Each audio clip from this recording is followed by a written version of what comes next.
ख्रिस्त में प्यारे भाई और बहनों, आज के पूजन पद्धति के पाठ हमें ईश्वर पर भरोसा रख करके जीवन व्यतीत करने के लिए निमंत्रण देती है। प्रभु यीशु कहते हैं, जीवन की रोटी मैं हूँ, जो मेरे पास आता है उसे कभी भूख नहीं लगेगी और जो मुझ में विश्वास करता है उसे कभी प्यास नहीं लगेगी। प्यारे भाई और बहनों, हम सभी जीवन में भोजन प्राप्त करने के लिए, हमारी शारीरिक भूख मिटाने के लिए रात दिन मेहनत प्रयत्न करते रहते हैं ताकि हम सभी भोजन ग्रहण करके हमारे जीवन के हम अनंत जीवन प्राप्त करने के लिए हमें आध्यात्मिक भोजन की जितनी ही आवश्यकता होती है उतनी ही जीवित रहने के लिए शारीरिक भोजन की। आज के तीनों पाठ द्वारा प्रभु यीशु हमें भोजन की खोज में प्रयासरत रहने के लिए कहते हैं, जिसके द्वारा अनंत जीवन की प्राप्ति होती है। जीवित रहने के लिए भोजन अति आवश्यक है, जिसे प्राप्त करने के लिए हर प्राणी परिश्रम करता है। भोजन के बिना हम जीवन की कल्पना भी नहीं कर सकते हैं। मानव की शारीरिक भूख इतनी तीव्र होती है कि वह कभी कभी सत्य के मार्ग से भटककर ईश्वर के विरुद्ध भुनभुनाने लगता है। आज के पहले पाठ में हम देखते हैं, इजरायली लोग जिन्हें ईश्वर ने पर्याप्त मात्रा में भोजन प्रदान किया था, लेकिन जब मरुभूमि में थोड़े समय के लिए जब उन्हें पर्याप्त भोजन प्राप्त नहीं होता है तो वे ईश्वर, मूसा और हारून के विरुद्ध भुनभुनाने लगते हैं।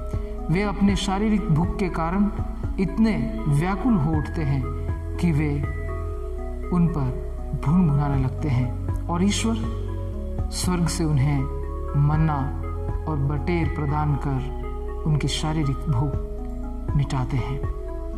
पिछले रविवार को हमने सुना कि यीशु ख्रिस्त अपने स्वर्गिक पिता की भांति भौतिक भूख से ग्रस्त जनता को भूख मिटाने के लिए उन्हें भौतिक भोजन से तृप्त करते हैं। आज के सुसमाचार में हम लोगों को शारीरिक भोजन के पीछे दौड़ते देखकर यीशु उनसे कहते हैं कि वे शारीरिक भोजन की ओर नहीं बल्कि आध्यात्मिक भोजन की ओर अग्रसर रहे। शारीरिक भोजन हमें कुछ क्षणों के लिए संतुष्टि प्रदान करता है और हमें पुनः भूख लगती है,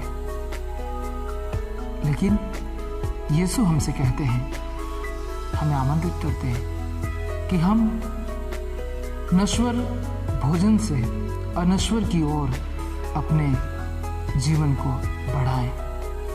हम आज के सुसमाचार में बड़े ही सुंदर ढंग से सुनते हैं कि किस तरह से यीशु उन लोगों के साथ में वार्तालाप करते हुए उन्हें अनश्वर भोजन के बारे में समझाते हैं। वे उन्हें कहते हैं, ईश्वर की यही इच्छा है, उसने जिसे भेजा है उसमें विश्वास करो। यानी कि उन लोगों को वे आमंत्रित करते हैं, निमंत्रण देते हैं यहूदियों को कि वे यीशु पर विश्वास करें। वे यीशु के सिर्फ उस भोजन की तृप्ति के कारण उनके अनुयायी नहीं बने, लेकिन उस शारीरिक भूख के परे आध्यात्मिकता की ओर अपने जीवन को केंद्रित करें। हम आज के युग में भी देखते हैं कई सारे ऐसे लोग हैं जो भूख से पीड़ित हैं, भूख के कारण मर रहे हैं।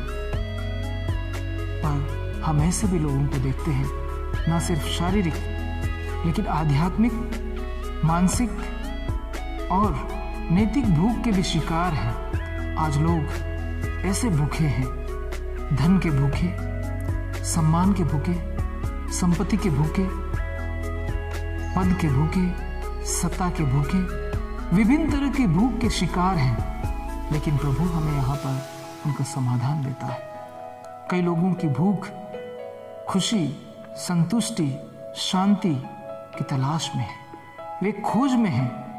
जिस तरह से वहाँ पर लोग शारीरिक भोजन, रोटियों के चमत्कार के बाद वे प्रभु को उन रोटियों के खाने के बाद में वे प्रभु के पीछे, प्रभु की खोज में निकल पड़े थे। लेकिन आज प्रभु यीशु हमें उससे परे और यूक्रिस्ट को समझने के लिए हमें आमंत्रित करते हैं। प्यारे भाई और बहनों, हमारी ज़रूरतें कभी ख़त्म नहीं होती हैं, वे निरंतर बढ़ती जाती हैं। भौतिक वस्तु तथा सेवाओं को भोगने की लालसा, भूख प्यास मनुष्य को आध्यात्मिक जीवन से अलग करती है। आत्मा की भूख प्यास को प्रभु यीशु के शरीर रक्त के परम प्रसाद के द्वारा तृप्त करने का वादा प्रभु यीशु स्वयं करते हैं। आइए हम जब भी परम प्रसाद को ग्रहण करें, योग्य रीति से हम पवित्र परम प्रसाद को ग्रहण करें, क्योंकि प्रभु कहते हैं जीवन की रोटी मैं हूँ। प्रभु स्वयं अपने आप को जीवन की रोटी के रूप में हमें दे देते हैं। वे हमें वादा करते हैं कि वो हमारी हर तरह की भूख और प्यास को तृप्त करेंगे। वही हमें संतुष्टि, सच्ची शांति प्रदान कर सकते हैं।